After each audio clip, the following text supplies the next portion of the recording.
दिनांक 17 फेब्रुवारी 2025ला वनगुन्हा क्रमांक 09-110-22-76-38 दिनांक 1 एप्रिल 2024 अन्वये मौजा आलेसूर चक येथील गट क्रमांक 85 आणि 86 मधील वनजमिनीवरील अतिक्रमण 4 जेसीबी आणि 4 ट्रॅक्टरच्या सहाय्याने हटविण्याची कार्यवाही सकाळी 7 वाजता सुरू करून दुपारी 3:30 वाजता पूर्ण करण्यात आली।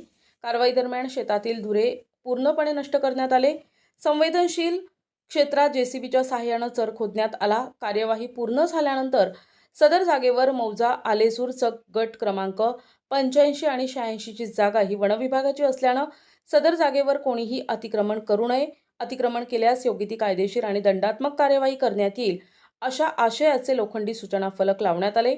सदर कार्यवाही सहाय्यक वनरक्षक ब्रह्मपुरी वन विभाग ब्रह्मपुरी यांच्या मार्गदर्शनात सिंदेवाही वनपरिक्षेत्रातील विशाल सालकर वनपरिक्षेत्र अधिकारी, सिंदेवाही एसबी उसेंडी क्षेत्र सहाय्यक नवरगाव, एनडी शहारे बीट वनरक्षक नवरगाव 1, सिंदेवाही वनपरिक्षेत्रातील सर्व वनपाल, वनरक्षक, वनमजूर आणि पीआरटी टीम सदस्य मोठ्या संख्येने उपस्थित होते। तसेच किशोर देऊरकर वनपरिक्षेत्र अधिकारी, फिरते पथक चिमूर सुनीता लटपटे वनपरिक्षेत्र अधिकारी, मध्यवर्ती काष्ट भांडार सिंदेवाही, फिरते पथक ब्रह्मपुरी येथील वनकर्मचारी, ब्रह्मपुरी क्षेत्रातील महिला वनकर्मचारी, पोलीस उपनिरीक्षक सिंदेवाही, ठक्कर आणि त्यांचे अधिनिस्थ कर्मचारी, तहसील कार्यालय सिंदेवाही यांच्याकडून प्राधिकृत एस तुमराम, नायब तहसीलदार सिंदेवाही आणि अधिनिस्थ कर्मचारी वीज वितरण विभागाकडून वाकडे यांच्या उपस्थितीत सदर वन गुन्ह्यातील अतिक्रमणधारक यांचे समक्ष अतिक्रमण निर्मूलनाची कारवाई पूर्ण करण्यात आली।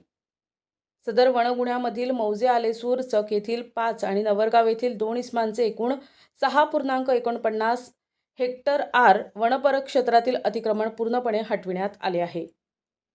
सदर कार्यवाही पूर्ण करतेवेळी अतिक्रमण हटविताना कायदा आणि सुव्यवस्था तसेच सामाजिक न्याय व्यवस्था याचा प्रश्न निर्माण होणार नाही याकरता पोलीस आणि महसूल प्रशासनाने मोलाचं सहकार्य केलं।